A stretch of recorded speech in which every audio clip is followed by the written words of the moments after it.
आता पाहूयात बातम्या विस्तारानं। महत्वाची बातमी, विधानसभेसाठी 80 ते 90 जागा मागायची आमची तयारी आहे असं म्हटलेल्या प्रफुल्ल पटेलांनी। तिन्ही पक्षातील वाटाघाटीमध्ये जास्तीत जास्त जागा मिळवण्याचा आमचा प्रयत्न आहे। सगळ्या पक्षांनी 288 जागांवर लढण्याची तयारी ठेवावी असं प्रफुल्ल पटेल यांनी म्हटलंय। युतीमध्ये वाटाघाटी दरम्यान जागा निश्चित होतील, मात्र तयारी सगळीकडे हवी असं प्रफुल्ल पटेल यांचं म्हणणं आहे।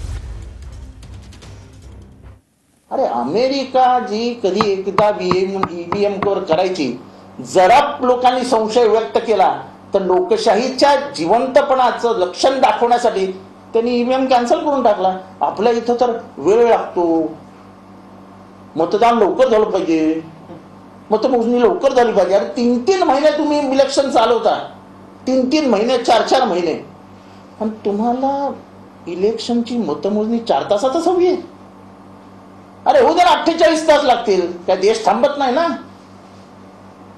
अजूनपर्यंत लोकसभेचा सभापती कोण हे जाहीर झालं का? त्याला उशीर झालेला चालतो। सगळ्या पक्षांना 288 जागाची तयारी ठेवलीच पाहिजे, सगळ्यांना।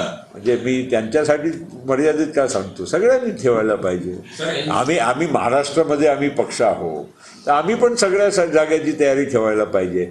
मग नंतर जेव्हा आम्ही एक युती करतो त्यावेळी गिव्ह अँड टेकचा तो विषय राहतोच, पण आमची तयारी तर असलीच पाहिजे ना।